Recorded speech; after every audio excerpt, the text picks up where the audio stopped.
transferir a otra cepa de Streptococcus que no tenía cápsula, y por eso ahora esta nueva célula que antes no tenía cápsula, que adquiere los fragmentos de una célula que produce cápsula, ahora va a transformarse en una bacteria que tiene la capacidad de producir cápsulas, y no solamente cambia la capacidad de producir cápsulas, sino que en términos, compañero, ¿alguna pregunta?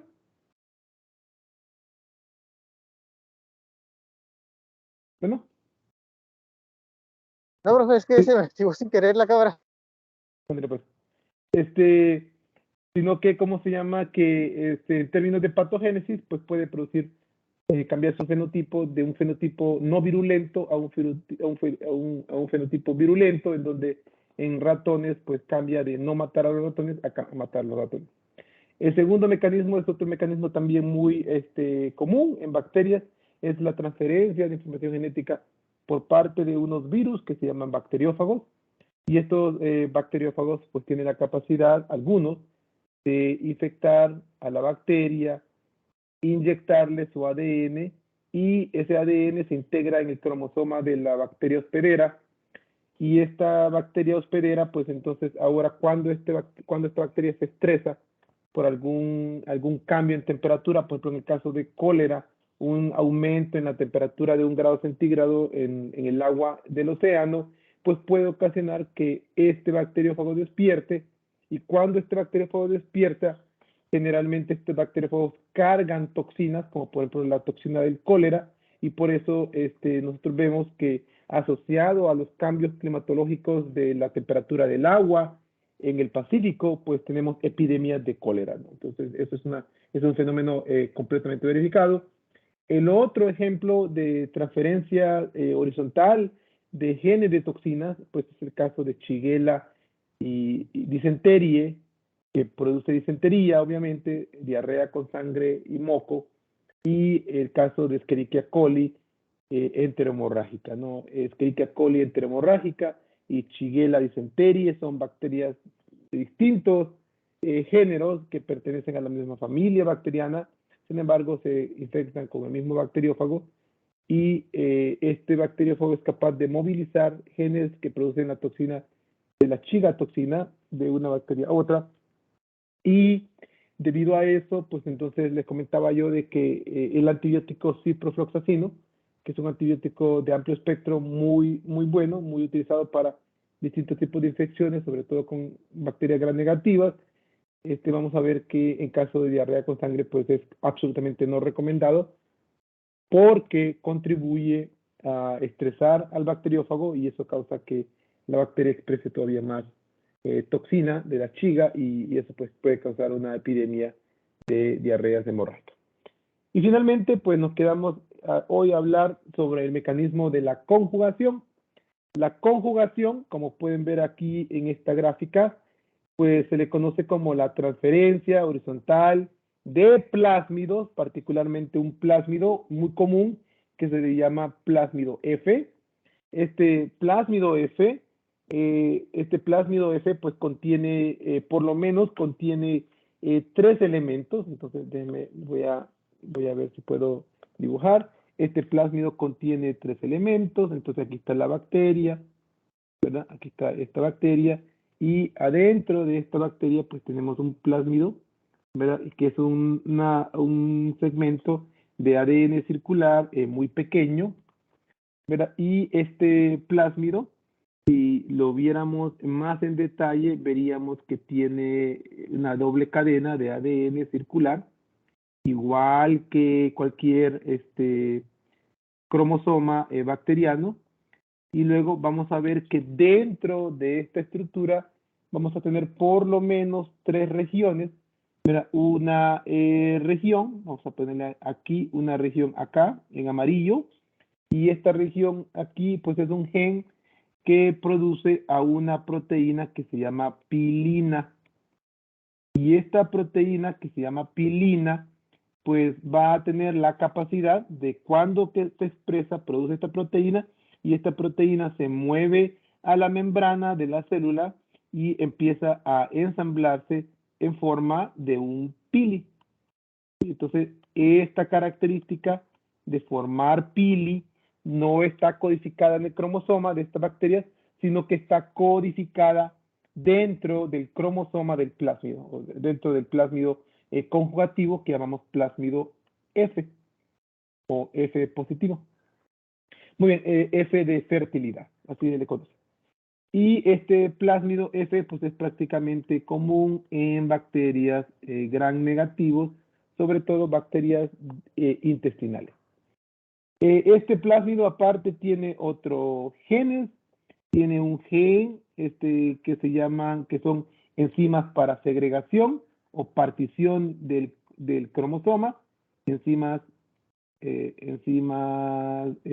para partición. Ahorita vamos a hablar a qué me refiero con partición o segregación de plásmido.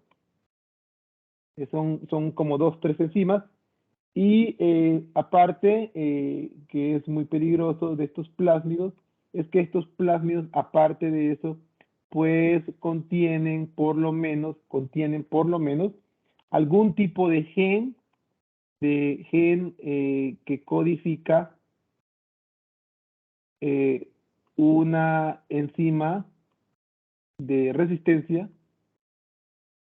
a antibióticos. Definitivamente, el gen que codifica a una proteína que se llama beta-lactamasa, pues está muy presente en estos plásmidos, y es por eso que esencialmente esta proteína o esta enzima lo que va a hacer es que va a agarrar el anillo beta-láctamo, que tiene una estructura cíclica muy interesante, ¿verdad? Que imita a la pared celular bacteriana. Esencialmente esta enzima lo que va a hacer es que va a romper aquí en este enlace amida, de este extremo, y esencialmente lo que va a hacer es que va a abrir ¿cómo se llama? Beta-láctamo, y esencialmente lo inactiva, ¿no? Entonces, este es un mecanismo mediante el cual bacterias resisten antibióticos, como por ejemplo penicilinas, cefalosporinas y toda esta familia de antibióticos beta-láctamos. Y es la razón, y el hecho de que se encuentre en bacterias gram negativas, sobre todo en el intestino, pues nosotros absolutamente casi nunca recomendamos penicilinas o ampicilinas para el control de infecciones intestinales. ¿Sí? Precisamente por esto. ¿Sí? ¿Vamos bien? Sí, profe. Sí, profe. Ok, entonces por lo menos tenemos 3 elementos. El gen que produce pilina, el gen que produce la enzima de partición y un gen que produce por lo menos una enzima de resistencia a antibióticos. Y en el artículo que les voy a mandar esta tarde, pues van a notar ustedes que existen no solamente un gen para antibióticos, sino que tienen varios genes contra antibióticos. ¿Sí? Muy bien, entonces, ¿cómo va a ocurrir la conjugación o cuáles son los requisitos para que ocurra la conjugación? Pues el primer requisito, obviamente, es que haya una bacteria que tenga este plásmido. Esto es el primero. Entonces, vamos a esta bacteria que tiene este plásmido, nosotros le llamamos la cepa, ¿verdad? Piliada, porque tiene pili, porque este plásmido expresa este pili. Este es número 1. ¿Sí? ¿Más bien?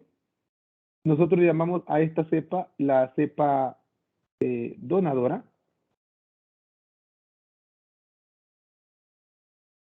Es la cepa, obviamente, que también le llamamos F positiva, porque este plásmido generalmente es un plásmido F positivo. ¿Sí? Y a esta cepa le llamamos la cepa hembra. ¿Sí? ¿Vamos bien?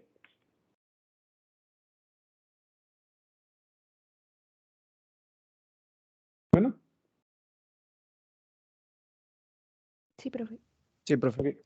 Y luego, para que ocurra la conjugación, tenemos que tener una cepa que es no piliada,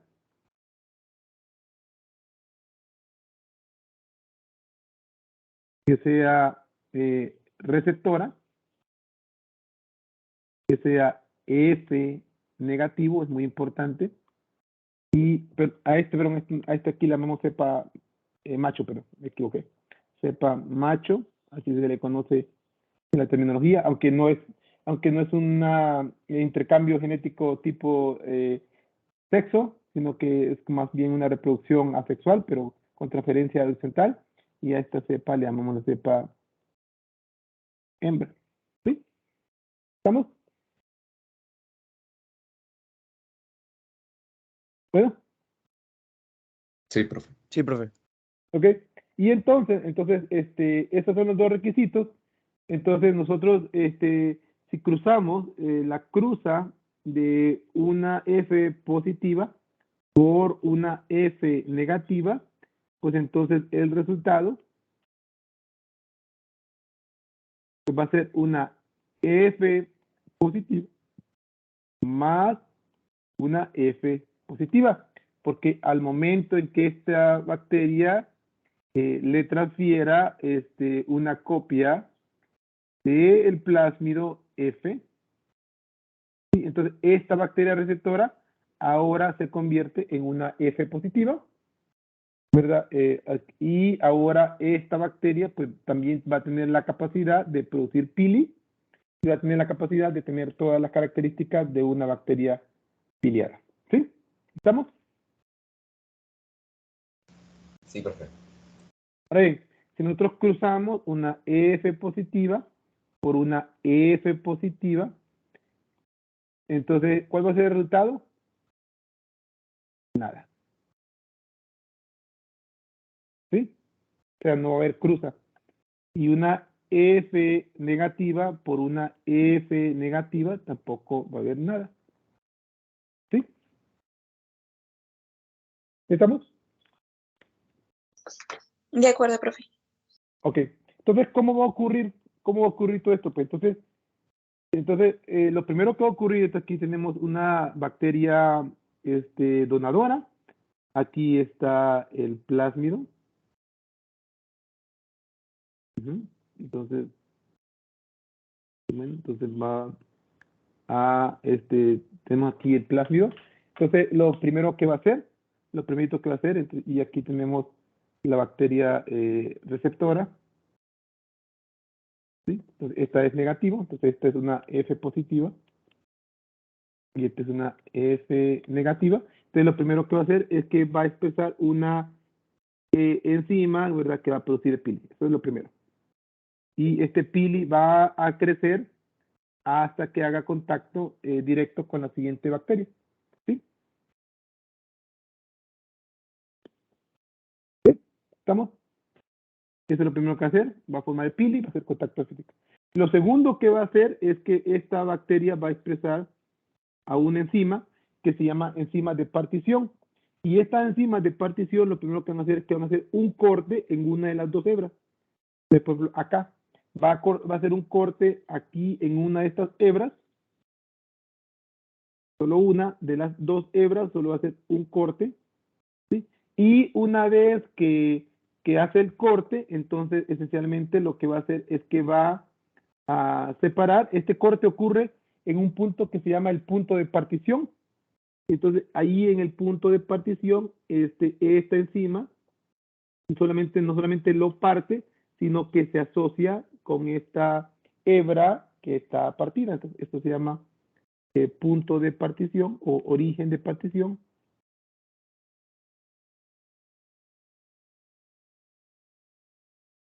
¿Sí? Y entonces esta enzima, una vez que ya separa una de las dos hebras del plásmido F, entonces esta enzima se va a mover a la entrada del pili. Entonces, a medida que va a ir, ¿cómo se llama? Moviéndose, entonces esta enzima lo que va a ir haciendo es que va a ir, literalmente va a ir jalando una de las dos hebras del plásmido F. Entonces, esta hebra se va a mover a lo largo del pili, entonces se va a ir moviendo, o sea, esta hebra se va a ir moviendo a lo largo del pili hasta que llega a la otra célula. Entonces, cuando llega a la otra célula, entonces esta hebra llega acá, ¿verdad? Y esta hebra de acá, pues solamente se queda una, ¿sí? Entonces vamos a tener ahora una hebra en la donadora y una hebra en la receptora. ¿Sí? ¿Vamos bien?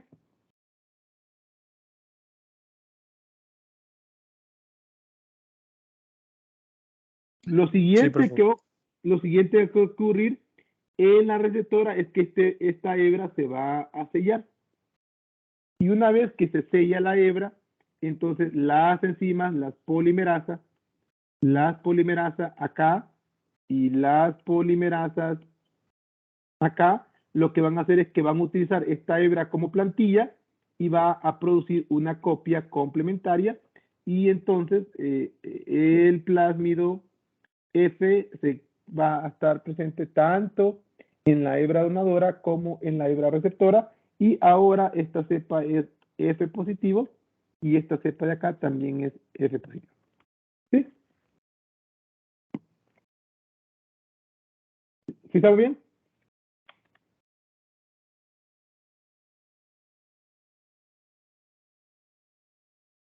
Sí, profe. Ok. Ok, esa es la conjugación clásica que yo les enseñé en el primer parcial.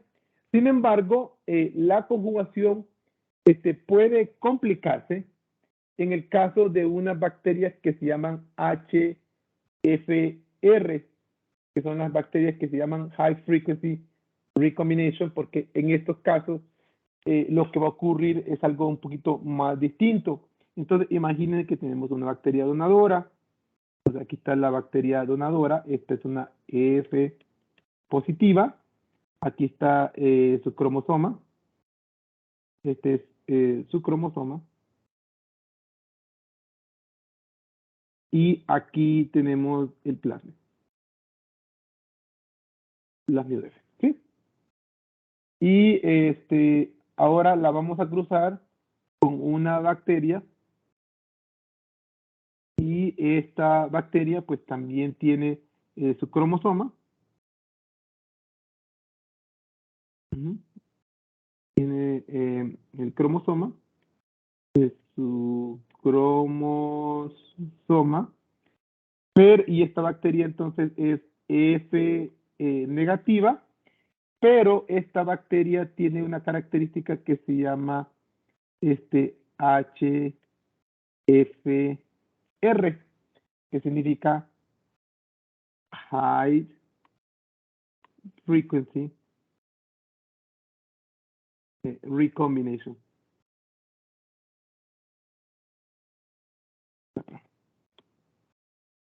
¿Sí? Entonces, ¿qué va a ocurrir en esto? Entonces, si nosotros cruzamos estas dos bacterias, entonces, ¿qué es lo que va a ocurrir? Pues prácticamente va a ocurrir, al inicio, pues va a ser prácticamente lo mismo.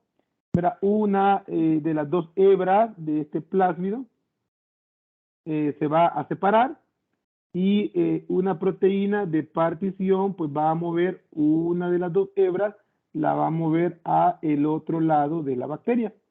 Ahora bien, cuando esta hebra llega al otro lado, ¿sí? Cuando esta hebra llega al otro lado, pues como esta bacteria es una bacteria de alta recombinación, pues lo primero que va a ocurrir es que antes de sellarla, la bacteria lo va a formar la hebra complementaria del plásmido F. ¿Sí? Muy bien. Aquí también se pone esta hebra, se forma la hebra complementaria, pero en este caso, en lugar de que este plásmido se circularice y se convierta en un plásmido, lo que va a pasar en estas bacterias que son HFR es que este plásmido se va a integrar en el cromosoma de esta bacteria. Entonces, en lugar de estar solito, independiente del cromosoma, en esta bacteria, pues vamos a tener entonces el resultado es que el cromosoma de esta bacteria enorme va a integrar a este plásmido F. ¿Sí? Entonces, ahí está el cromosoma y nosotros a este plásmido, entonces le llamamos un plásmido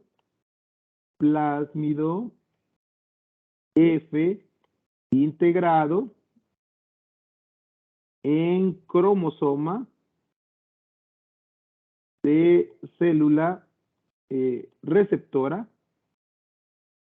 ¿sí? Y a este plásmido ya no le llamamos F positivo, sino que le llamamos F prima. F prima es un plásmido F, pero integrado en el cromosoma de la bacteria receptora. ¿Y por qué se integró? Porque esta bacteria tiene una característica que es HFR. Entonces, en la cruza, entonces vamos a hablar de la cruza, entonces en la cruza de una F positiva por una F negativa, pero que tiene esta característica HFR, el resultado,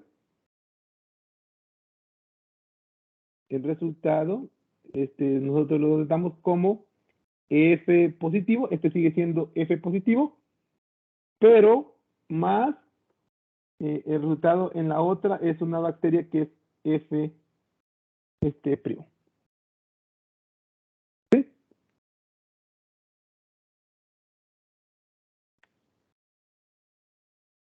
¿Todo bien? Profe, y para que una bacteria sea HFR tiene que ser F negativa, ¿cierto? No necesariamente, ahorita vamos a ver.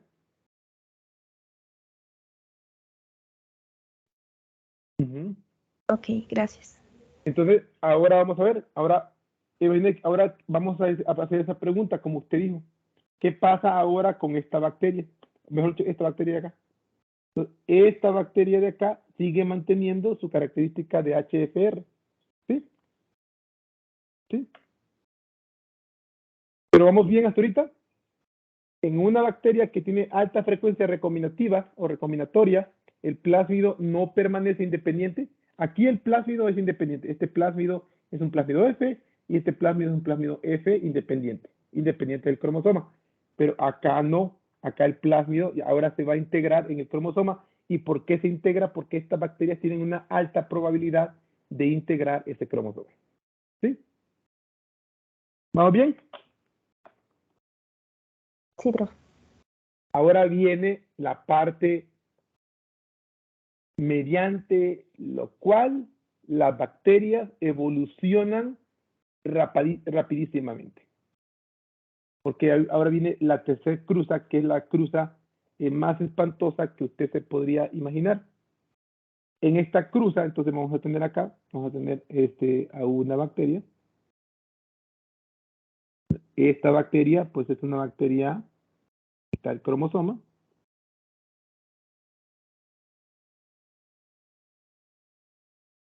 ¿Sí? Y esta bacteria, pues tiene integrado a su plasma. Entonces, esta cruza va a ser la cruza entre una F', que obviamente es una HFR, ¿verdad? Esta es la donadora.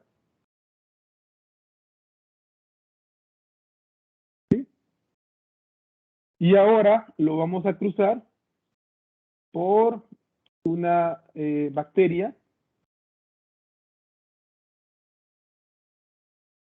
Y esta bacteria tiene su cromosoma. Obviamente, si tiene F positivo, pues ya no funciona.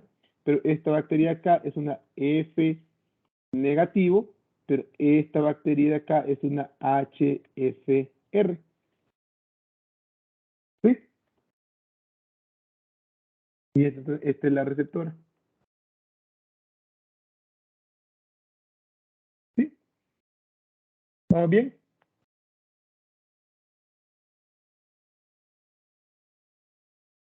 Sí, profe. Ok. ¿Qué es lo que va a ocurrir? Pues va a ocurrir exactamente lo mismo que vimos anteriormente.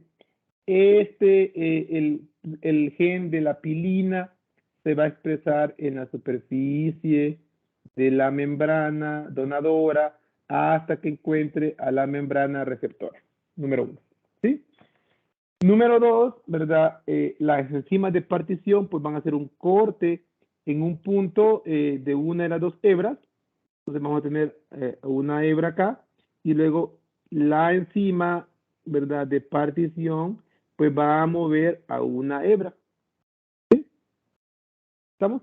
Y va a buscar la entrada de este, ¿cómo se llama? De este pili.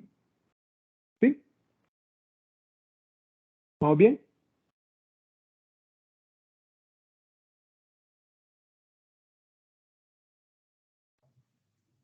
Sí, profe. Ahora Sí, bien, profe. pero note que esta hebra del plásmido F' está todavía conectado al resto del cromosoma de la bacteria. Entonces, ¿qué va a pasar? ¿Qué va a pasar cuando vaya moviéndose? Entonces, a medida que se va moviendo, a medida que esta enzima de partición va moviendo a el plásmido F y lo va moviendo hacia acá, note que esta hebra sigue conectado, físicamente está conectado al plásmido F. ¿Sí? Entonces, ¿qué es lo que le está transfiriendo? No solamente le está transfiriendo el plásmido F', sino que le está transfiriendo cromosoma, ¿verdad? Unido a F'. ¿Sí?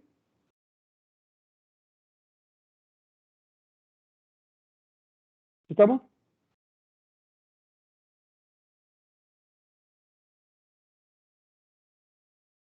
Sí, profe. Ahora bien, Sí, profe. cuando llega al otro lado, entonces llega una hebra, llega una hebra, ¿verdad? Del plásmido F', ¿verdad? Conectado con un fragmento del cromosoma de esta célula. ¿Cuánto cromosoma? ¿Cuánto cromosoma? Depende del tiempo de conjugación. Depende de tiempo de conjugación o cruza. ¿Sí? ¿Estamos? Y entonces, ¿verdad? Entonces, en algún momento, ¿verdad? Se separan estas dos mediante movimiento físico. Y entonces, ¿verdad? ¿Qué es lo que ocurre? Entonces, cuando se separa, ¿verdad? Este plásmido acá queda en este lado. El cromosoma, ¿verdad? Está parcialmente incompleto. Lo primero que va a ocurrir en la donadora es que esta enzima polimerasa pues va a complementar a el cromosoma de aquí y también va a complementar, ¿verdad? A esta hebra del plásmido F. ¿Sí? Pero al otro lado, ¿verdad? También lo mismo. Este polimerasa va a complementar acá y también va a complementar esto. Y ahora, este segmento, como esta bacteria receptora es de alta frecuencia recombinatoria, ahora este segmento se va a integrar en este cromosoma. Entonces, el resultado de esta cruza, y dependiendo del tiempo, el resultado de esta cruza es una catástrofe para nosotros, no para las bacterias, pero para nosotros sí, porque entonces la bacteria va a tener, esta nueva bacteria va a tener su cromosoma original, ¿sí? Este es el cromosoma de la bacteria original, un fragmento del cromosoma de la bacteria anterior, este es cromosoma de bacteria donadora, Y aparte de eso, pues todavía ahora también va a tener el plásmido F. Primo. ¿Sí? ¿Estamos? Sí, profe. Y esto es una catástrofe. Entonces, ¿cómo nosotros describimos la cruza? La cruza va a ser la siguiente, ¿verdad? F positivo por, pero F, no F positivo, pero F prima por F negativo HFR, el resultado es F prima más F primo y fragmento de cromosoma.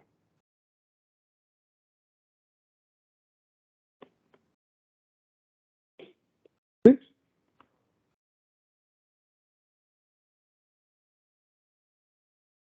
Sí, profe. Y entonces, chicos, por mucho tiempo nosotros hacíamos mapeo del cromosoma de las bacterias utilizando, se utilizaban esta técnica de conjugación. Entonces, ¿qué es lo que se hacía? Pues lo que se hacía es que se ponía un tubo, ¿verdad? Se ponía una especie como de tubito. Entonces tenías un tubo, ¿verdad? Por un lado tenías un tubo en forma de U, y y en medio del tubo tenía una membrana, y entonces aquí tenías a la bacteria donadora, a la F', y aquí en esta bacteria acá, aquí en esta parte del tubo, le ponías la bacteria F negativo, y luego entonces permitías que esta bacteria se conjugara, le transfiriera el material genético de aquí, de la F' a la F negativo, y luego y entonces la permitía que se conjugaran, y luego al minuto agitabas el tubo para separar, para romper el pili, y entonces ahí luego entonces colectabas de esta bacteria y le medía las propiedades físicas, es decir, qué enzimas tiene, si sobreviven estos aminoácidos, etcétera, etcétera, etcétera. Y de esa forma, pues nosotros íbamos mapeando genes que producían físicamente enzimas. Entonces, por ejemplo, ¿verdad? Digamos que esta bacteria de aquí es capaz de producir metionina, ¿verdad? Y es capaz de producir lisina, y esta bacteria de aquí no produce metionina, ni tampoco produce lisina, y luego entonces nosotros lo sembrábamos, esta bacteria de aquí, en plata.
Bueno, ¿me escuchas?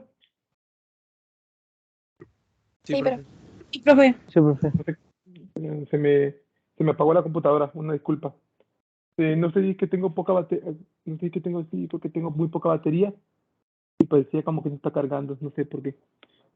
Ok, bueno, pues a lo mejor me voy a tener que mover a otra computadora. Pero chicos, esto sí les quería explicar, esto es muy importante porque la conjugación, entonces fíjense, la conjugación con estos plásmidos no solamente permite el movimiento de plásmido F, sino que permite el movimiento de parte del cromosoma de la bacteria donadora, y por eso es que este mecanismo de conjugación, chicos, es muy peligroso.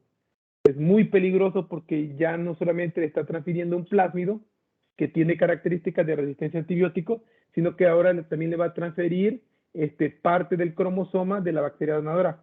¿Cuánto del cromosoma de la bacteria donadora? Depende del tiempo de conjugación. Mientras más largo es el tiempo de conjugación, mayor es la probabilidad de transferirle más información genética. Y esto es un verdadero peligro porque es la forma como las bacterias evolucionan rápidamente. ¿Sí? ¿Sí estamos?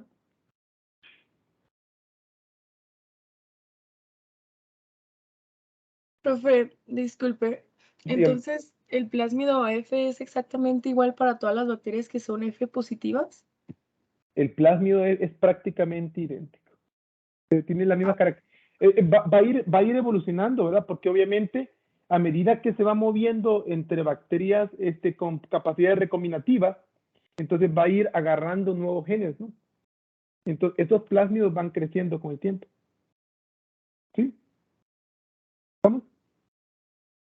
Profe, ¿y por qué entre bacterias que son F positivas no se pueden combinar? ¿Cómo le hacen ellas para saber?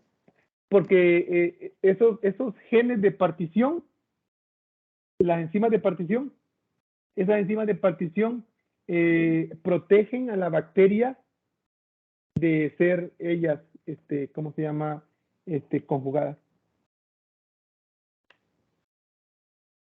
O sea, restringen las enzimas, restringen que venga material genético externo. ¿Sí? Ok, gracias. Ajá. Entonces por eso es que a mí la verdad no me gusta la connotación que llaman sexo entre bacterias. En inglés se le llama bacterial-sex exchange, pero a mí no me gusta eso porque reproducción sexual involucra el movimiento de parte del cromosoma de la mamá y parte del cromosoma del papá, mientras que aquí es un intercambio unidireccional. ¿Sí?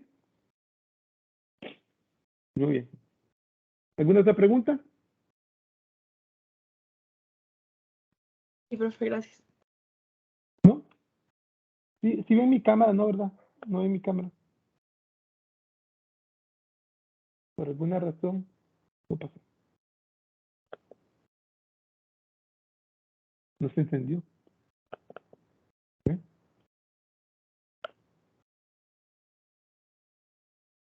Bueno. Sí, chicos. ¿Alguna otra pregunta?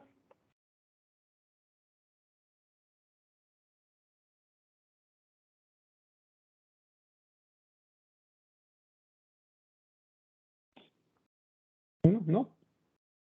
Profe, ¿y el HFR qué dijo que era como una enzima o es una propiedad o No, qué? no, HFR es un conjunto de genes que producen enzimas para recombinar. O sea, que tiene la capacidad de recombinar fácilmente. No son comunes, ¿eh? O sea, son raras las bacterias que pueden recombinar, pero estas bacterias que pueden recombinar, obviamente van a evolucionar muchísimo más rápido que otras bacterias que no pueden conjugar. ¿Sí? Entonces, chicos, sí tienen que recordar las cruzas.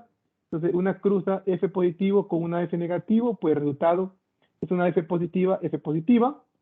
La cruza entre una F positiva y una F negativa HFR, pues el resultado es una integración de este plásmido en el cromosoma de la bacteria receptora y por lo tanto entonces la cruza sería F positiva por F negativa HFR y el resultado es F positiva más un F'.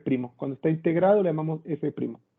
Y luego el resultado ahora entre una F' donadora y una F negativa HFR, el resultado es que le transfiere no solamente el plásmido, sino que también le transfiere parte del cromosoma, y este plásmido y cromosoma se integran en el cromosoma receptor, Y entonces el resultado de una F' por una F negativa HFR, el resultado es una F' más una F' y parte del cromosoma de la bacteria donadora.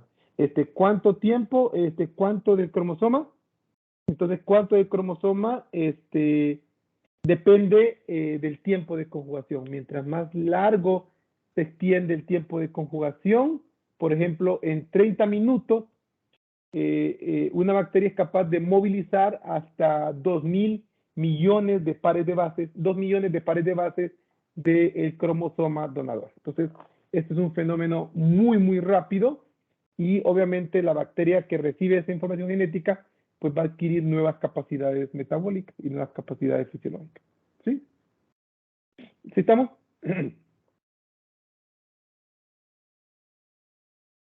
Sí, profe. ¿Ok? Y aquí está una tabla del resumen de todas las distintas cruzas y esto sí usted lo tiene que saber para el examen. ¿Sí? ¿Estamos?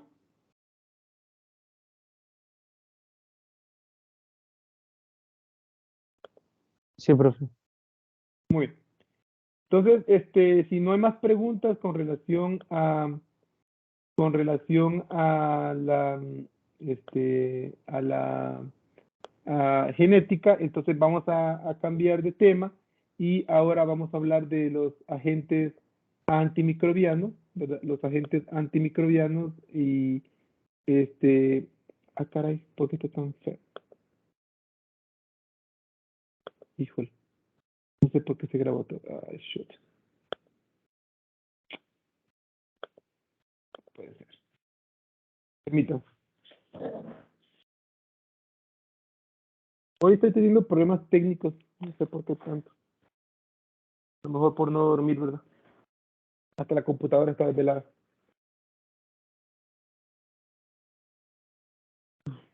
Ahorita que ando buscando una memoria. Ay, ay, ay.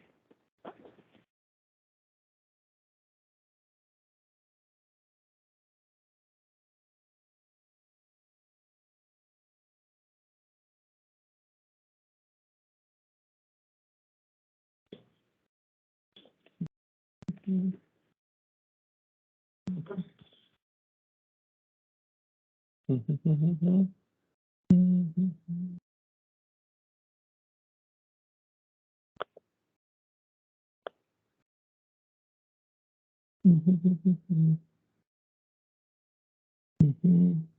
no está acá.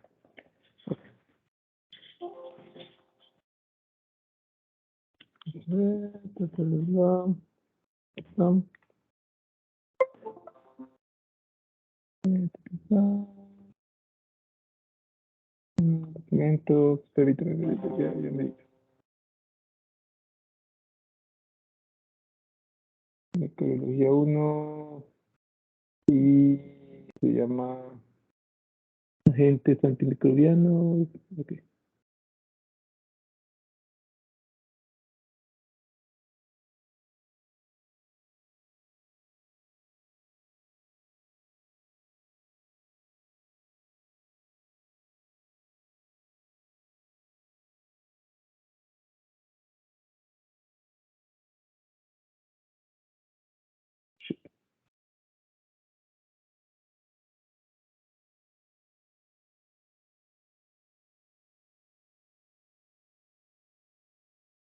Permítame,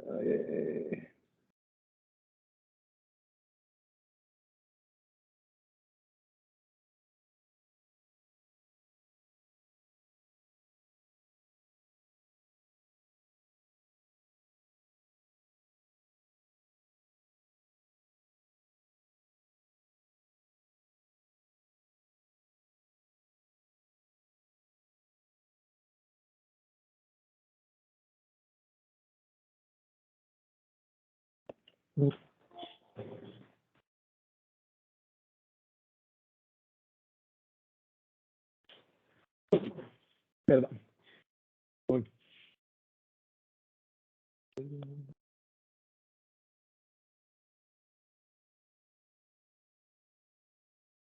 Voy.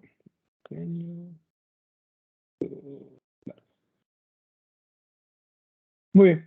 Entonces, mire, vamos a cambiar ya de tema, ¿verdad? Con eso completamos la parte de genética, ¿verdad? Y ahora, pues, esta semana y la próxima, pues, vamos a hablar sobre métodos para combatir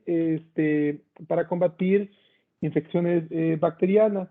Entonces, el día de hoy vamos a hablar de los métodos de los agentes antimicrobianos y los métodos que utilizamos para esterilizar y desinfectar. Y la próxima semana, pues vamos a hablar de antibióticos. ¿Sí? ¿Estamos?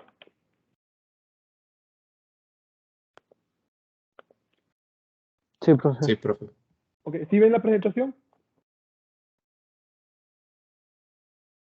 Sí, profe. Sí. Sí, profe. Ok, entonces mire, la esterilización y la desinfección son dos métodos para combatir y eliminar esencialmente bacterias patogénicas. Entonces nosotros, y en realidad bacterias de cualquier naturaleza. En términos generales, la esterilización o un ambiente estéril es un ambiente libre de microorganismos, ¿verdad? Tanto células vegetativas,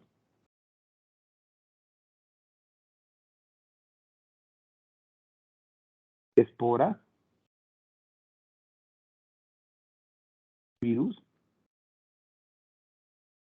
hongos, etcétera. ¿Sí? ¿Estamos?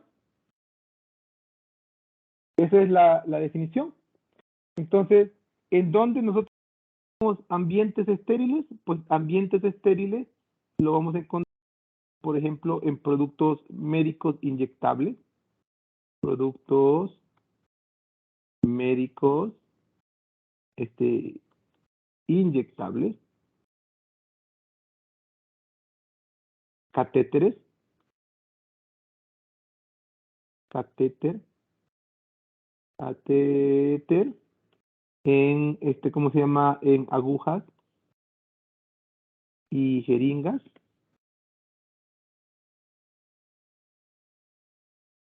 ¿sí? En agua inyectable,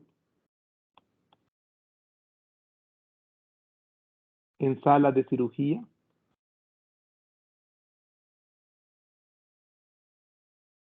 ¿sí? De alto riesgo.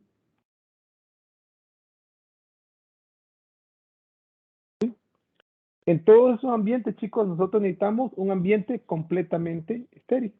¿Sí? ¿Estamos?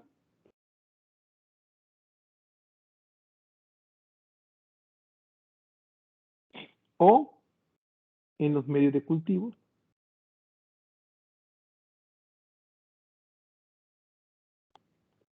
¿Sí? ¿Estamos? Sí, profe. Entonces, un procedimiento de esterilización, entonces esterilización es la eliminación de microorganismos, células vegetativas, esporas bacterianas de superficies inocua, es de superficie inerte o no viva. ¿Sí? Y la forma como nosotros lo hacemos, pues son mediante técnicas como por ejemplo calor por arriba de 121 grados centígrados, o lo hacemos mediante rayos X, alfa, beta, que son rayos de altísima energía, ¿sí?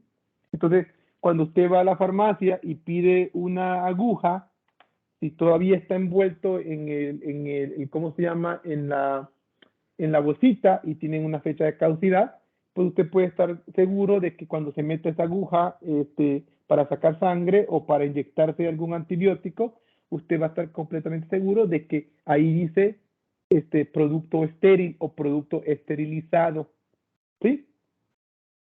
¿Estamos? Sí, profe. Sí, profe. Y entonces, estos procedimientos, como usted se imaginará, son procedimientos muy, muy costosos. Número uno, todo esto es muy costoso. Y número dos, únicamente se puede aplicar sobre una superficie inerte.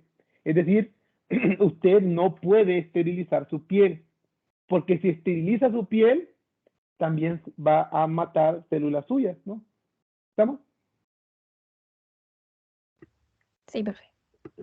Ahora bien, desinfección es en realidad el objetivo que nosotros buscamos en la mayoría de los casos. Entonces, desinfección es la remoción de microorganismos patogénicos o contaminantes, pero no esporas bacterianas. ¿Sí? Entonces, cuando digo remoción de microorganismos, está hablando de células vegetativas. ¿Sí? ¿Estamos?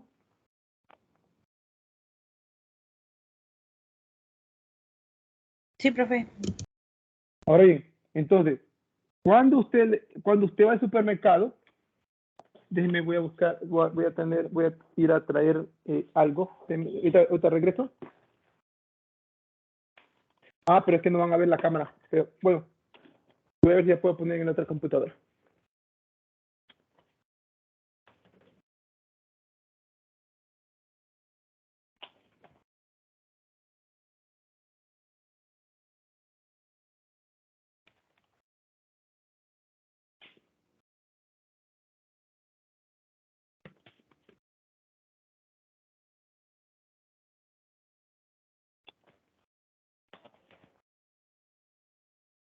Ok.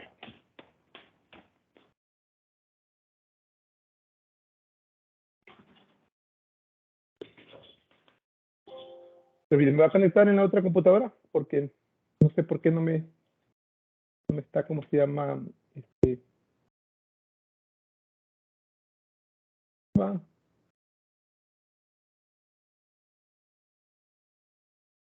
ok.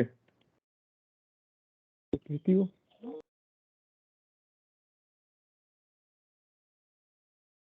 Muy bien.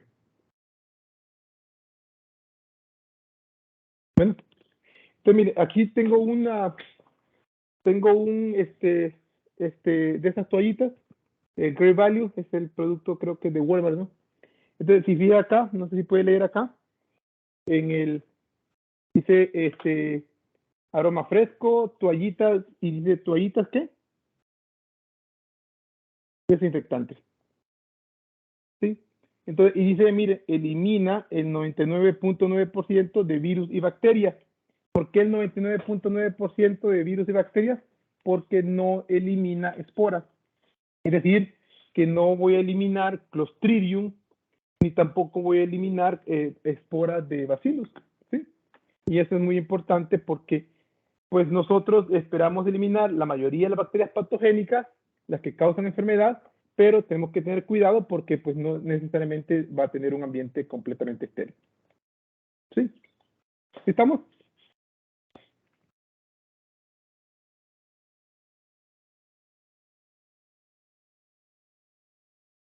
Sí, profe. Bueno. Ok. Entonces, los objetivos de esterilización y desinfección pues son más o menos parecidos, pero no necesariamente involucran lo mismo. Entonces, ¿por qué nosotros, si usted va al supermercado, entonces en el supermercado, pues usted va a encontrar un montonón de ¿cómo se llama?, de desinfectantes, ¿verdad? Entonces, por ejemplo, si voy al supermercado, ¿verdad?, voy a encontrar que los desinfectantes, ¿verdad?, los más comunes desinfectantes,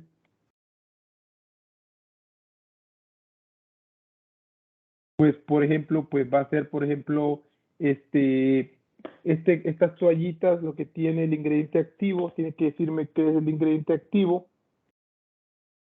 Y sí, dice, mire, aquí dice, acá atrás dice, elimina 99% de Escherichia coli, Staphylococcus aureus, Pseudomonas aeruginosa, Candida albicans, Aspergillus niger, influenza tipo A H1N1. Y el ingrediente es agua, extractos cítricos, preservante, fragancia, EDTA, y este es un EDTA tetrazódico, y el ingrediente activo es en realidad un tenso activo aniónico, tenso activo no aniónico, lo que nosotros conocemos como sales, ¿cómo se llama? Sales, ¿cómo se llama?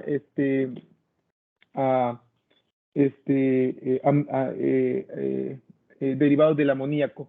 Entonces, los desinfectantes más comunes, pues nosotros tenemos alcohol, ¿verdad? Jabón o detergente, los fenoles, ¿verdad? ¿Cómo se llama? Las detergentes polianiónicos, ¿verdad? Detergentes que son polianiónicos y ¿cómo se llama? Y compuestos que eliminan bacterias. ¿Sí? Entonces nosotros tenemos un montón, ¿no? También desinfectantes, pues son los enjuagues bucales.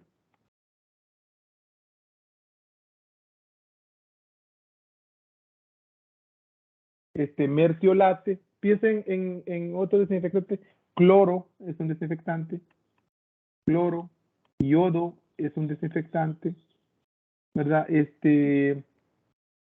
¿Qué más? Agua caliente es un desinfectante. ¿Sí? ¿Estamos? Sí, profe. Pues Escoguite también es un desinfectante, ¿no? ¿El perdón? Escoguite. ¿Qué es eso, perdón? Como un liquidito que ponen así como natural, creo. Ah, no, nunca lo he visto. Pero tiene que decir, o sea, ahí en la etiqueta tiene que decir desinfectante. ¿Sí? ¿Estamos? Ahora bien, los desinfectantes, entonces, nosotros en la terminología química, llamamos desinfectantes si se utiliza sobre superficie inerte. ¿Sí?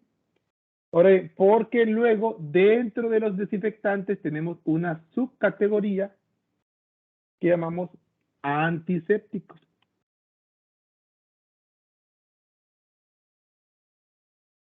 ¿Sí? Los antisépticos son aquellos desinfectantes que se aplican a superficie,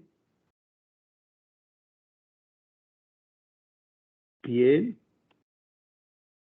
o mucosa viva y que no causa daño sobre nosotros.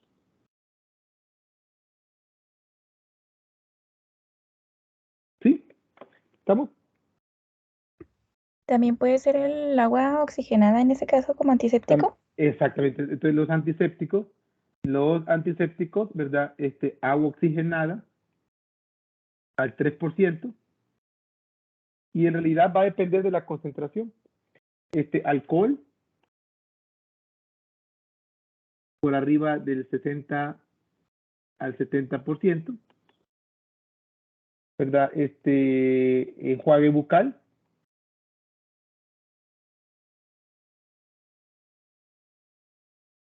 ¿sí? Desodorante, los jabones, ¿sí? ¿Estamos? Sí, profe. Entonces, si usted va a la farmacia, entonces, por ejemplo, este de aquí, este es un gel de mano, ¿verdad? Este es un gel de mano. Y aquí no dice, pero debería decir antiséptico. Mientras que este dice desinfectante. Entonces, en términos prácticos, ¿cuál es la diferencia entre un desinfectante y un antiséptico? Es que el antiséptico yo me lo puedo aplicar sobre la piel o en el caso de las pastas dentales y de las, ¿cómo se llama? Y de los enjuagues bucales, me lo puedo aplicar en la boca sin riesgo de que me vaya a causar algún tipo de daño. ¿Sí? ¿Estamos? Ahora bien, De acuerdo, profe. los antisépticos no se consumen, no se inyectan, no se ingieren, no se inhalan, a pesar de que Trump diga que sí. Pero los que se inyectan y las que sí se inyectan, se inhalan para producir, ¿cómo se llama? Reducción de bacterias, nosotros le llamamos agentes quimioterapéuticos. Los agentes quimioterapéuticos, en el nombre común, pues son los antibióticos, antifúngicos, antivirales, ¿verdad? Desparasitantes, etcétera, ¿no? Todos esos compuestos farmacéuticos ya son compuestos farmacéuticos que se pueden ingerir, entonces, o que se pueden inhalar o que se pueden inyectar, entonces ya eso le llamamos agentes quimioterapéuticos antimicrobianos o antibacterianos, antifúngicos, antivirales, etc. ¿Sí? ¿Sí estamos?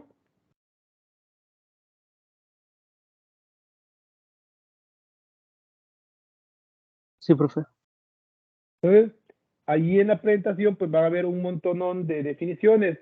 Dice, biocida es un agente que destruye todo.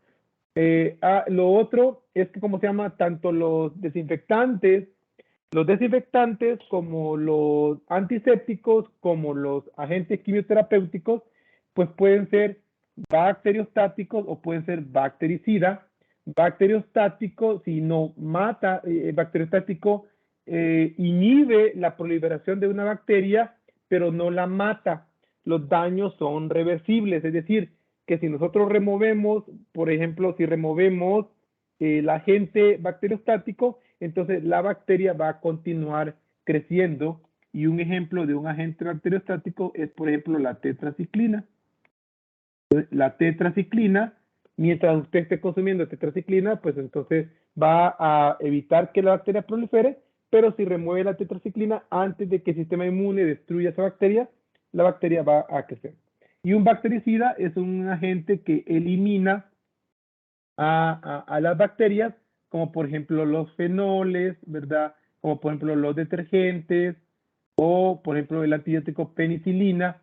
Estos agentes pues tienen la capacidad de remover o de causar daños que son irreversibles por parte de la bacteria y por lo tanto la bacteria muere. ¿Sí? ¿Estamos? Ya habíamos hablado de estos dos conceptos en el parcial anterior, cuando hablamos de proliferación bacteriana. ¿Sí? Entonces, bactericida mata a la bacteria, bacteriostático no la mata, pero inhibe su proliferación. ¿Sí? La esterilización es una técnica que remueve toda bacteria y la forma como yo recuerdo esterilización versus desinfección, número uno es que esterilización es caro y número dos que esterilización remueve esporas. Entonces, si remueve esporas, le llamamos una técnica de esterilización. Si no remueve esporas, le llamamos una técnica de desinfección. ¿Y por qué esporas bacterianas? Porque las esporas bacterianas son las estructuras microbianas más duraderas que existen en el planeta.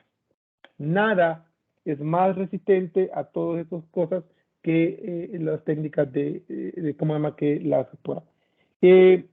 Sanitación es un concepto que existe en Estados Unidos, en México no lo utilizamos, ¿verdad?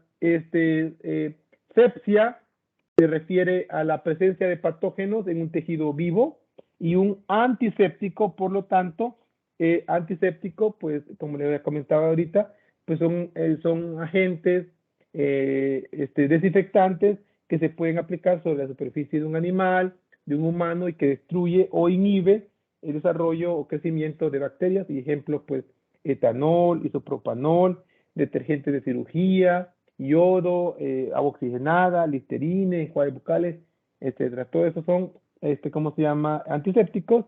Y aséptico le llamamos a un, ¿cómo se llama? A un medio o una superficie libre de ¿cómo se llama? De agentes, ¿cómo se llama? Contaminantes. Y finalmente, los agentes quimioterapéuticos son aquellos que pueden ser ingeridos, inyectados para matar o inhibir el crecimiento de microorganismos. Y los más típicos pues son los antibióticos para eliminar bacterias, pero también existe antifúngicos, antivirales, ¿verdad? Desparasitantes, etcétera, ¿no? Y estos pueden ser naturales o sintéticos. Y finalmente, el término de preservación, que se refiere a la prevención de la multiplicación de microorganismos dentro de una sustancia que es alimento, ¿sí? Entonces, las técnicas de preservación, pues la técnica más común que nosotros utilizamos es la refrigeración, ¿verdad? Nosotros refrigeramos los alimentos para extender su vida útil. La otra técnica de preservación pues es alimentos al vacío, alimento enlatado al vacío, aunque nosotros sabemos que a pesar de que está enlatado al vacío, pues se corre el riesgo, ¿verdad?, de la presencia de una bacteria como Clostridium, Clostridium botulino, que puede producir la toxina del Botox, ¿no? Entonces puede darnos botulismo. Pero la mayoría de las bacterias necesitan oxígeno, y si eliminamos el oxígeno, pues las bacterias no crecen, ¿no? O crecen muy lentamente. También tenemos técnicas como, por ejemplo, los ácidos, los alimentos ácidos. Entonces, por ejemplo, ¿cómo se llama? El yogur tiene una vida útil muchísimo más larga que, por ejemplo, la leche pura.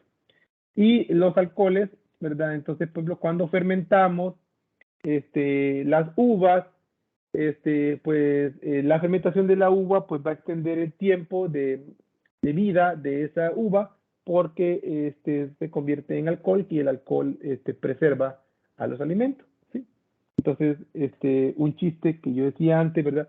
Es que, y es cierto, entonces cuando Jesucristo convierte el agua en vino, ¿verdad? Cuando hace el milagro en la boda, que no hay vino y se acabó el vino, y él lo único que tienen es agua, y él las convierte en vino, pues no lo hace para emborrachar a la gente, lo hace para evitar que se vayan a enfermar de alguna salmonelosis o algo, porque recuerden que en esos tiempos las aguas estaban muy contaminadas. Y entonces, pero si convertimos el agua en un vino, entonces vamos a sencillamente eliminar salmonela y eliminar un montón de microorganismos. Entonces, tenía una función sanitaria más que emborracharse, ¿sí? ¿Vamos? Bueno. Sí, Disculpe, profe. Ok. ¿Se puede definir? Ajá. Perdón. Dígame. Sí, se puede definir a la desinfección también como la eliminación de los microorganismos patógenos y que considerablemente pueden reducir la población microbiana total. Sí, en una técnica de desinfección, por ejemplo, cuando yo limpio mi superficie con estas toallitas, pues yo espero remover la mayoría, ¿no? Uh-huh. Pero obviamente no debería, mi punto es que lo que yo no debería hacer es esto, ¿no? Porque yo no debería agarrar una toallita de estas y limpiarme las manos, ¿no? ¿Por qué? Porque pues me puede causar irritación. No está hecho para mis manos, está hecho para que yo limpie la superficie de mi escritorio, o para que yo limpie el teclado, o para que yo limpie el teléfono, o para que yo limpie la superficie donde va a estar mi niña jugando, etc. ¿Sí? Entonces se puede decir las toallitas húmedas son entonces antisépticos, que son para la cara, pues, las toallitas húmedas. Ah, eso sí, eso sí. Eso Pero mira, depende del ingrediente activo. Generalmente el ingrediente activo es alcohol. Entonces, nomás fíjate que el alcohol está entre 60 y 70%. Algunas veces no dice, pero bueno. Okay. Muy bien, profe, gracias. Muy bien.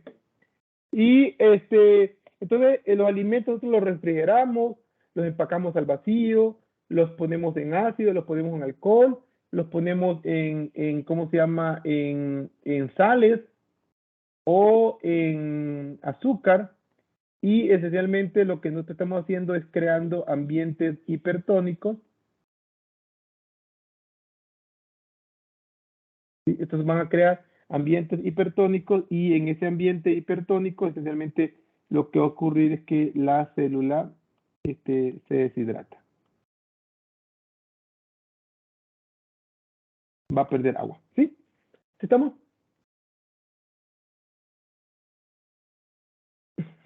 ¿Sí? ¿Estamos? Y luego, si nosotros no podemos utilizar ninguna de estas técnicas para preservar alimento, porque puede ser que le cambie las características organolépticas, las características de olor, sabor, etcétera. Entonces, ¿qué pasa con aquellos alimentos que no son fermentados en ácidos, o fermentados en alcohol, o empacados al vacío? Entonces, a muchos de esos alimentos, lo que nosotros hacemos para extender la vida útil es que le aplicamos unos compuestos químicos, como por ejemplo glutamato monosódico, o benzoato, creo que es benzoato sódico, creo que es benzoato o glutamato, pero el glutamato pues es ¿cómo se llama? El preservante químico más utilizado en comidas envasadas. Entonces, las papitas, los panes y van a ver usted, muchos de los alimentos que usted ve en los estantes en los supermercados, pues contienen glutamato monosódico para preservar la vida útil de ese alimento. ¿Sí? ¿Estamos? A la industria alimenticia les gusta mucho este tipo de adición, porque no solamente extiende la vida útil del alimento, sino que también nosotros, el glutamato monosódico, nosotros tenemos receptores en la lengua de glutamato, y en la lengua nuestra nos da ¿cómo se llama? La sensación de gusto. Nosotros el glutamato lo convertimos en un compuesto que se llama GABA, ácido gamma aminobenzoico, que es un neurotransmisor de felicidad. Entonces, a nosotros nos gusta mucho comer alimentos que tienen glutamato monosódico. ¿Sí? Entonces, el chiste es que dice ¿cómo se sabrita? Dice que no puedes comer solo uno, pero si le quitaran el glutamato monosódico, a lo mejor sí puedo, ¿verdad? A lo mejor no, ¿verdad? Pero a lo mejor sí. ¿Sí? ¿Estamos? ¿Sí? Bueno. Sí, profe. Mi recomendación, ¿verdad? Es un preservante, es un antimicrobiano. Entonces, fíjense bien, cuando usted come, si usted come pura comida que tiene un montón de preservantes, chicos, recuerde que su intestino también tiene bacterias, ¿no? ¿Estamos?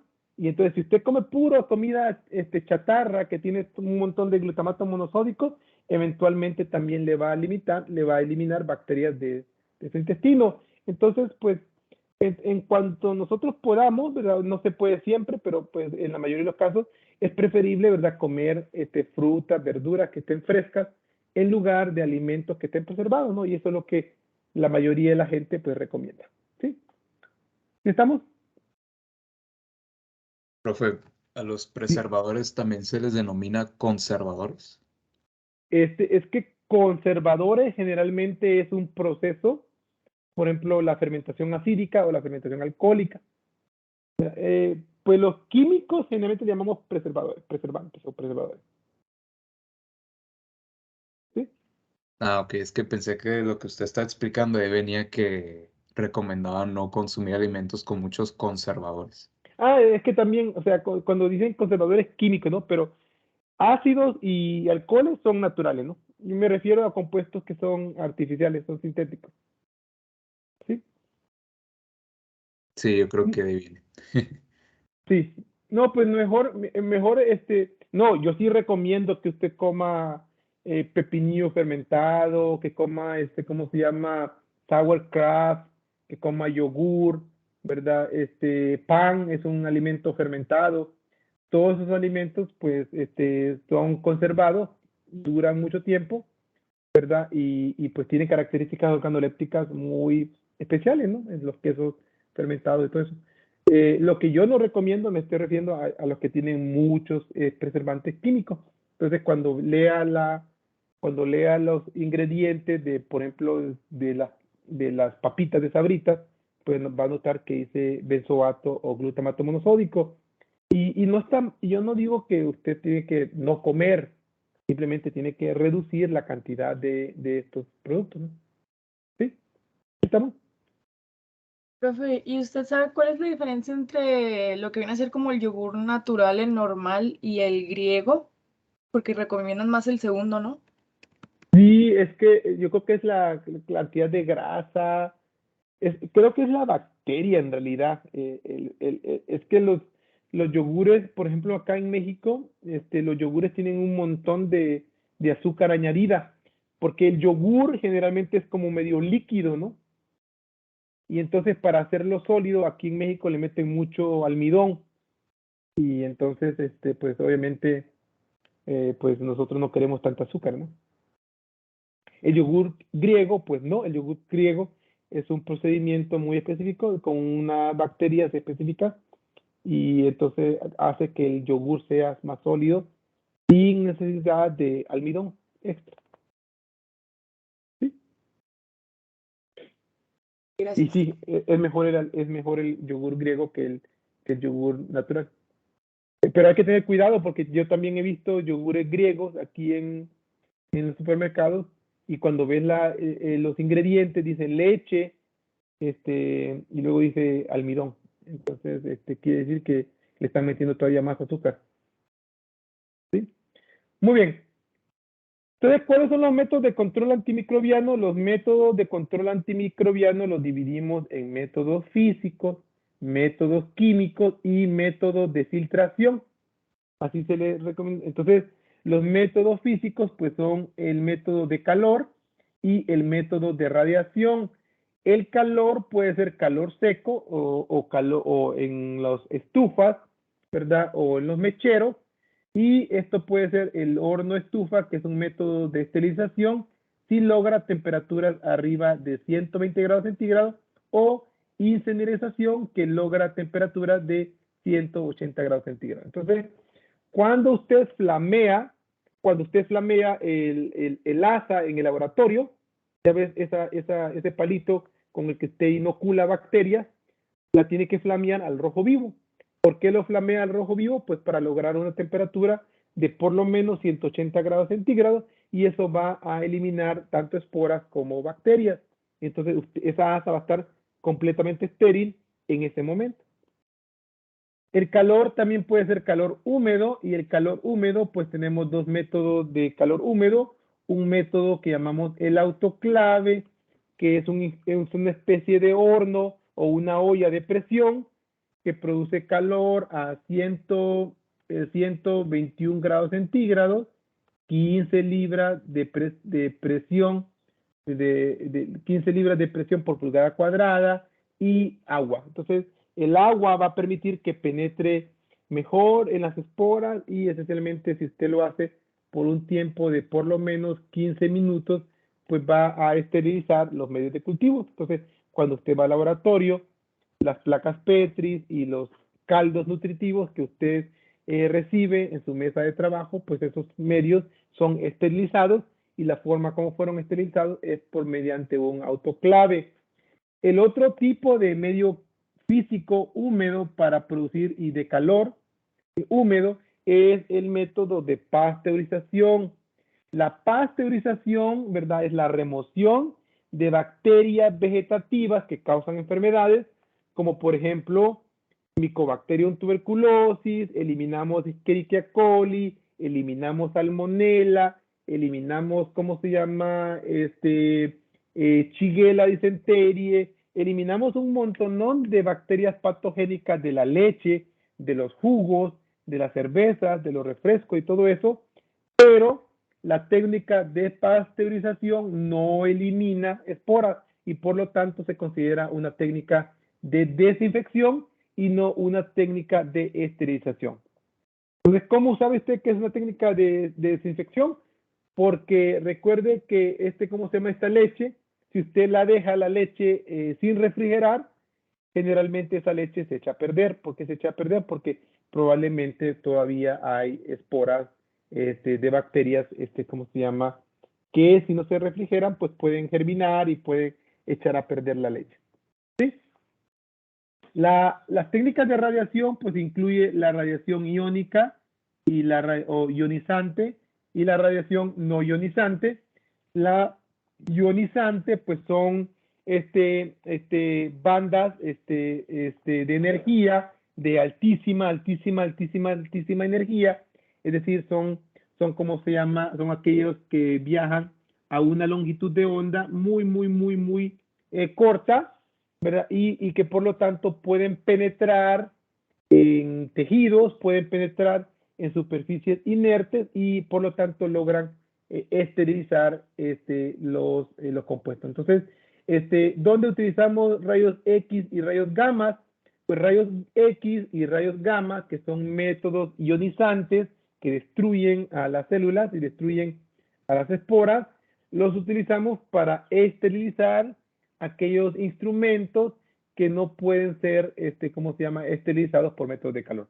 Entonces, por ejemplo, las vacunas, ¿verdad?, son esterilizadas con rayos X, los catéteres, ¿verdad?, ¿cómo se llama?, las inyecciones, todos los medicamentos que son inyectables, pues son esterilizados por este tipo de métodos.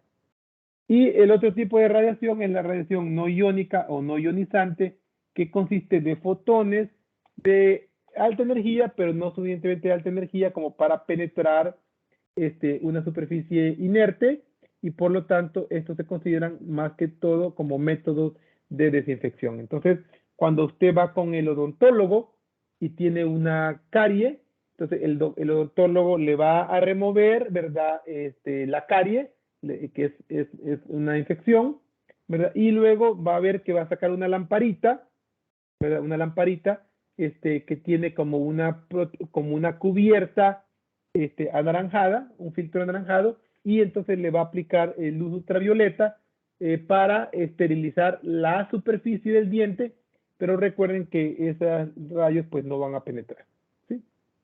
Solamente remueve lo que está en la superficie, pero no lo que pueda penetrar.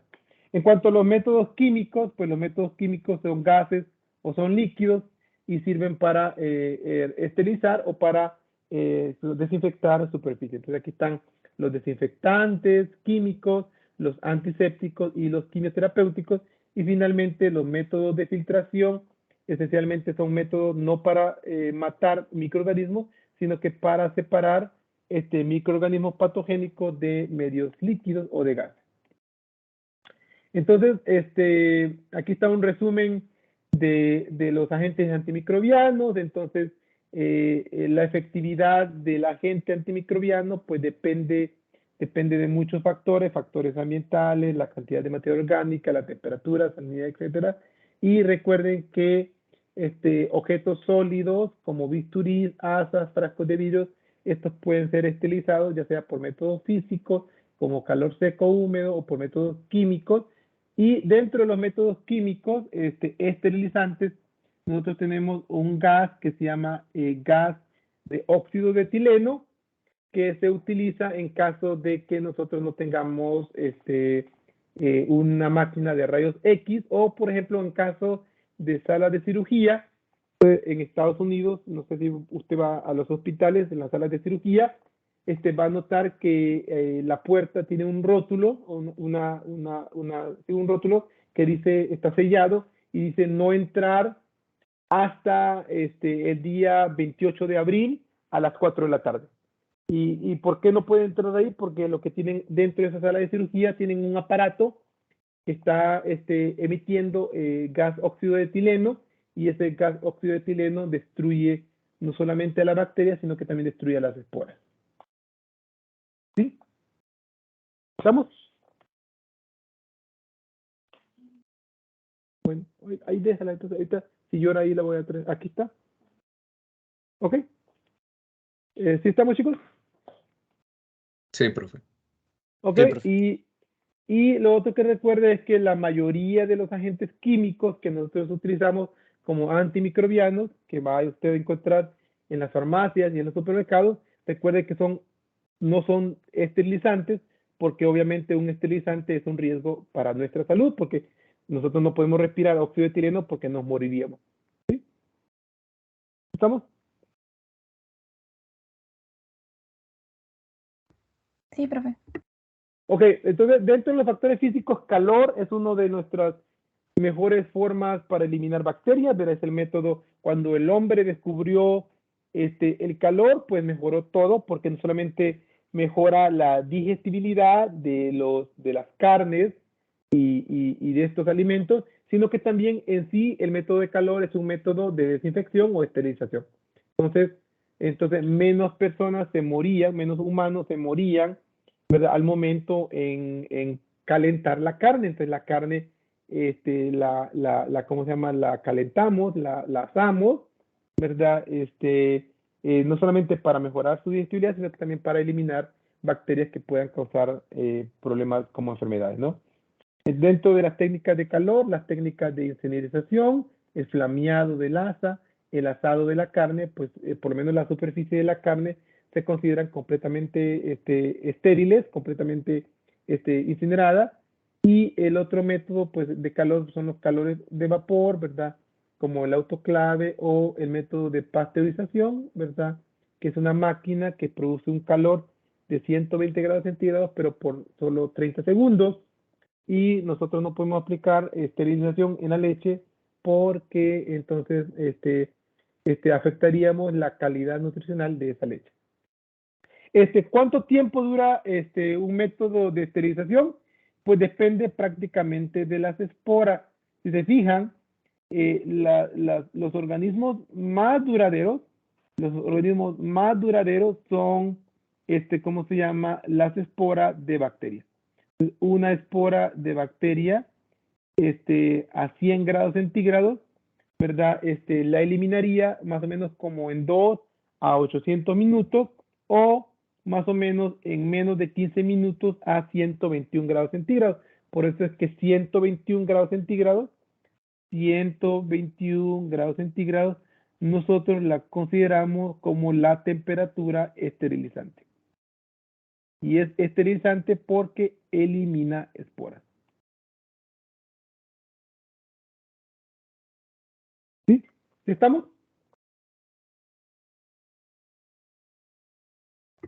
Sí, profe. ¿Ok? Los agentes de radiación, ¿verdad? Rayos ultravioleta, pues son utilizados, y rayos gamma se utilizan para eliminar, esterilizar o desinfectar alimentos, y sustancias que son irradiadas, pues incluye alimentos, compuestos farmacéuticos, jeringas, guantes, catéteres. Todos esos son irradiados generalmente con rayos gamma o rayos X. Pero en los últimos años también alimentos. Ustedes pueden ver aquí, estas fresas pues fueron cosechadas, y estas fresas de aquí fueron irradiadas con rayos X, y note que la fresa pues permanece bien por mucho más tiempo en comparación a las mismas fresas que no fueron irradiadas. Los métodos de filtración pues son métodos que consisten de una membrana, y esta membrana pues tiene poros. Entonces, como pueden ver aquí, hay unos poritos, y estos poros pues no permiten el paso de microorganismos grandes, como por ejemplo bacterias o esporas. Entonces, nosotros, dependiendo del diámetro del poro, entonces si el diámetro del poro si el poro tiene un diámetro de menos de 0.22 micrómetros, lo consideramos como un método de esterilización porque también separa esporas. Y si el diámetro es de 0.42, entonces no lo consideramos un método de esterilización, sino que lo consideramos como un método de desinfección. En cuanto a los agentes químicos antimicrobianos, pues son muchísimos. Son una enormes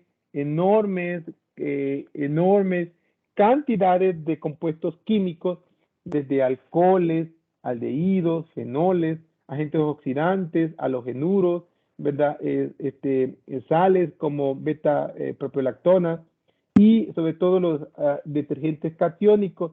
Dentro de los detergentes catiónicos, pues voy a hacer hincapié en estos compuestos que les llamamos compuestos de amonio cuaternario porque son los compuestos más populares para remover o para desinfectar superficies, ¿sí?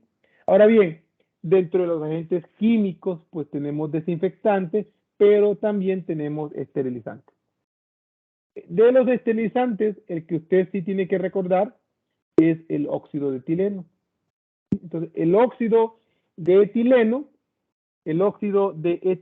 es por nosotros el método químico de esterilización más utilizado, sobre todo en ambientes hospitalarios y para esterilizar catéteres, para esterilizar jeringas y para esterilizar esos compuestos. Y esencialmente es un agente esterilizante más común que se utiliza en todos estos ambientes farmacéuticos hospitalarios, pero obviamente depende del tiempo.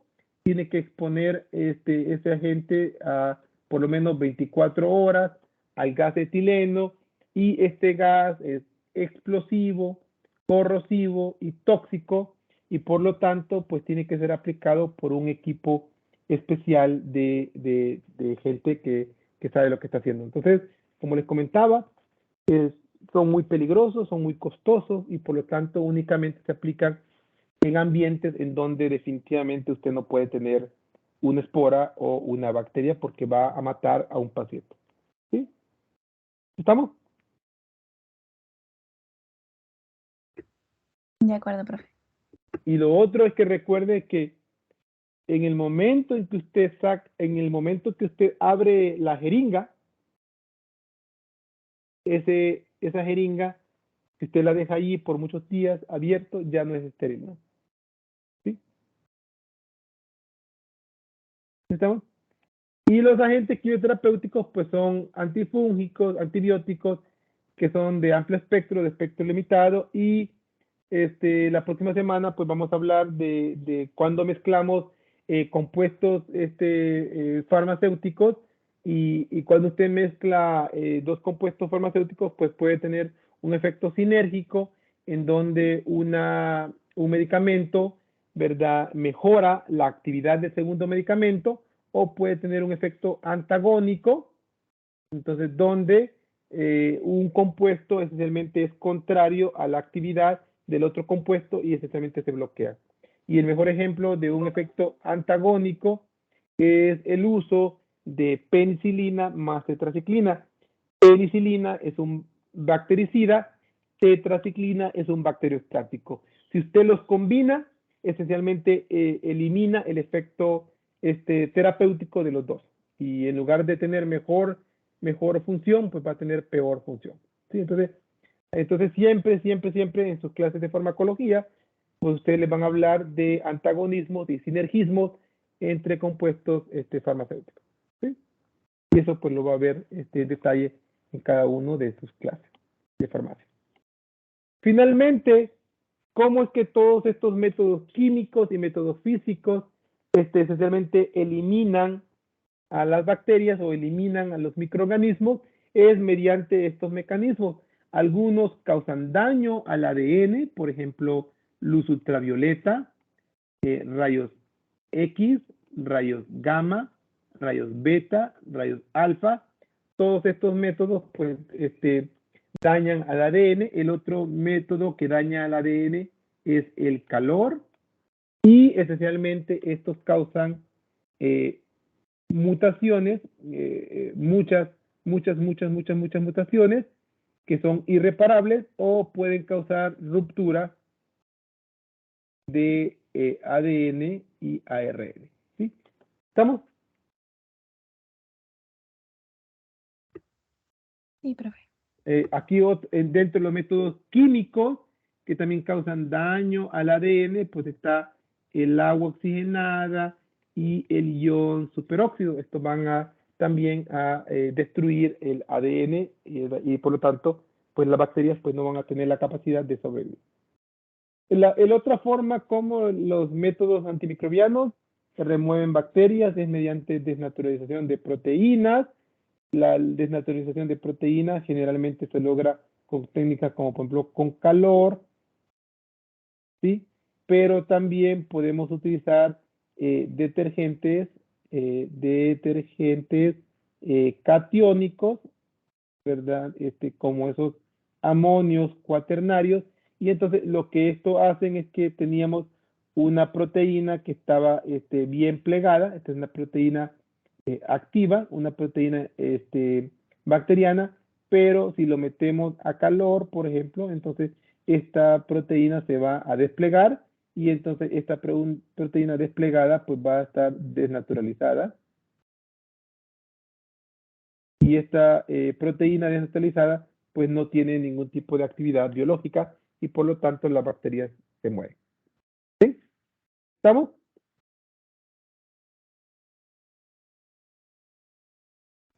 Ok, profe. El tercer método, cómo nosotros logramos eliminar bacterias y logramos eliminar virus envueltos o eliminar microorganismos, es mediante remoción de la membrana o de la pared celular de las bacterias. Y aquí el principal método mediante el cual nosotros removemos membranas es con detergente y con alcohol. Entonces, estos son los principales métodos que nosotros utilizamos para esencialmente hacer poros en la membrana. Y entonces teníamos una bacteria que estaba con una membrana intacta, pero si nosotros nos lavamos las manos, esencialmente por 15 minutos con agua y jabón, entonces, o con alcohol, esencialmente lo que nosotros vamos a hacer es que la bacteria pues va a tener poros y entonces cuando tiene poros u hoyos, entonces el contenido del interior de la bacteria pues se va a salir. Entonces, esta es la forma como gel de mano que tiene alcohol es un antiséptico porque si me lo aplico, ¿verdad? Si me lo aplico en la mano y lo aplico muy bien, y cuento 15 segundos. 1, 2, 3, 4, 5, 6, 7, 8, 9, 10, 11, 12, 13, 14, 15. El alcohol se evaporó y cuando el alcohol se evapora, se considera que esta mano ya está limpia. ¿Sí? ¿Estamos? De acuerdo, profe. Lo digo porque la mayoría de la gente pues no lee las instrucciones o no sabe cómo aplicar el alcohol. Porque yo he visto gente que hace esto, mira. Se echa el gel que tiene alcohol y ¿cómo se llama? Se limpia las manos y luego agarra un pañuelo y se lava, se limpia, no sé por qué. Entonces, ¿qué es lo que estoy haciendo? Estoy removiendo el alcohol y no voy a lograr que se mueran las bacterias. ¿Sí? ¿Estamos? Sí, profe. Profe, ¿y cuál viene a ser la diferencia entre detergentes y jabones? Pues es que dependiendo de cómo lo use, como le digo, si usted usa el alcohol bien, se pone suficiente alcohol, suficiente gel, que tenga por lo menos 60% de alcohol, preferiblemente 70% de alcohol, y usted lo aplica muy detalladamente y se espera 15 segundos hasta que se evapore. Es una técnica igual de efectiva que el detergente. Pero lastimosamente nosotros, la mayoría de nosotros no sabemos cómo utilizar esto. A lo mejor con el COVID sí aprendimos a utilizarlo, pero la mayoría de nosotros no lo utiliza bien. Yo he visto gente que lo utiliza bien. Pero lavarse la mano con detergente, con agua y jabón, pues la mayoría de la gente como que sí entiende el chiste, ¿verdad? ¿Sí? ¿Ok? Pero de nuevo, ¿Y jabón es lo mismo? sí, detergente y jabón es lo mismo. Detergente, jabón son sustancias que hacen poros en la membrana. ¿Sí? Entonces, pero obviamente también tiene que lavarse de nuevo, solamente pone jabón y le hace así, no, ¿verdad? Tiene que lavarse extensamente. ¿Sí? Pero, por ejemplo, en cirugía, nomás para que vea, por ejemplo, cuando usted ve el doctor que se pone los guantes, la enfermera pues le empieza a rociar alcohol, ¿verdad? ¿Sí? Y entonces el alcohol es lo suficientemente, ¿cómo se llama? Bueno, como para remover microorganismos. En Estados Unidos, como habían problemas con cirujanos que no se esperaban a que el alcohol funcionara, o sea, lo rociaban con alcohol y luego metían la mano dentro de la herida o dentro de la cirugía y pues corre riesgo de contaminar la herida. Entonces, en Estados Unidos diseñaron unos guantes de látex y estos guantes tienen un indicador de alcohol. Entonces, mientras el alcohol no se evapore, el guante tenía un color y una vez que el guante cambiaba de color, entonces significa que el alcohol se evaporó y por lo tanto el guante está desinfectado. ¿Sí? Y con eso, chicos, en un hospital en Nueva York redujeron la cantidad de infecciones como en un 80%. ¿Sí? ¿Estamos? Entonces eran muchos que no se esperaban. Imagínense. Imagínense, no, pues no sé, yo tengo una historia bien trágica con mi papá. Mi papá, él tenía le hicieron un reemplazo de rodilla, que es una cirugía, no es una cirugía de alto riesgo, ¿eh?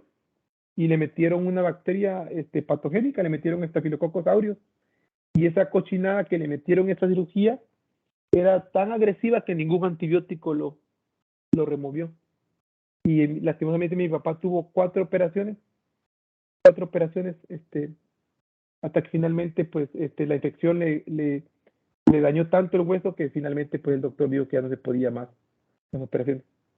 Y no es diabético, mi papá completamente saludable, ¿verdad? Pero pues por pura negligencia médica, ¿no? Entonces, yo sé que a veces muchas veces yo estoy casi convencido, ¿verdad? Que la gente casi no participa. No sé si no participa porque no le interesa, espero que no, o porque le da miedo, o porque cree que a lo mejor lo que yo estoy hablando son puras babosadas que no tienen ninguna importancia, ¿verdad? Pero por experiencia propia les digo, chicos, híjole, cómo me hubiese gustado darle la clase de antisépticos y estas cosas a ese doctor que operó a mi papá hace 10 años, porque pues lastimosamente mi papá terminó perdiendo su pierna por pura negligencia médica. ¿Sí? Con una bacteria pichurra que perfectamente usted la puede remover del ambiente hospitalario como Staphylococcus aureus. ¿Sí? Entonces, a lo mejor usted dice, no, habla pura babosada ese profe, pero lo que yo les digo, chicos, es que es prácticamente lo más importante que usted debe saber de microbiología. Y es personal para mí. ¿Sí? Los otros compuestos son compuestos que remueven grupos sulfidrilos, son compuestos oxidantes, esencialmente, si se acuerdan,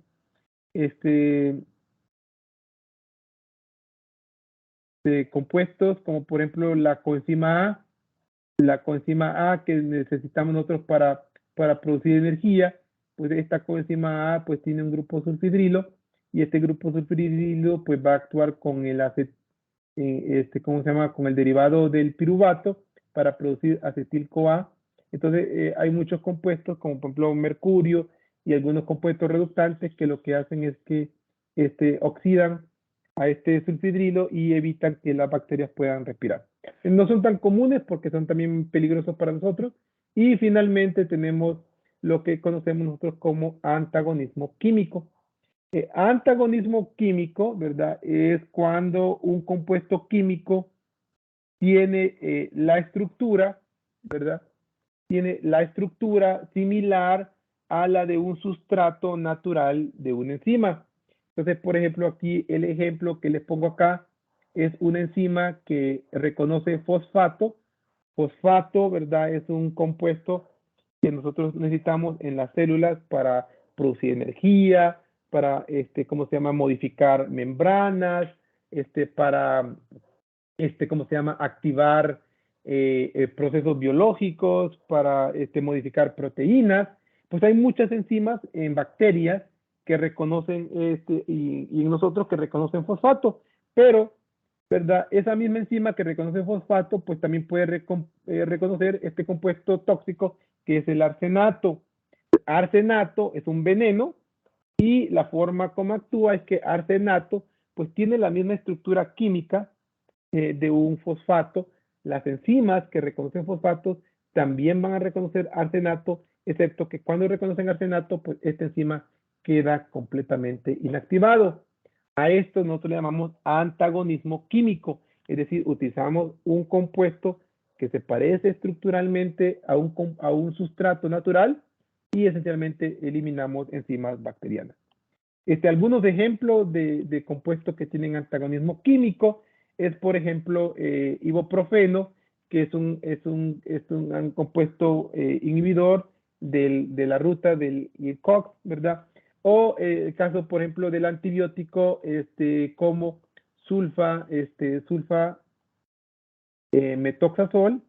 metoxazol, que es un antibiótico de amplio espectro, y este es un antibiótico de la familia de las sulfanilamidas, y note que este compuesto tiene la estructura química muy parecida a la de un ácido amino benzoato. Entonces note que tiene el mismo anillo benceno, ¿verdad? Tiene un grupo amino acá, tiene un grupo amino acá.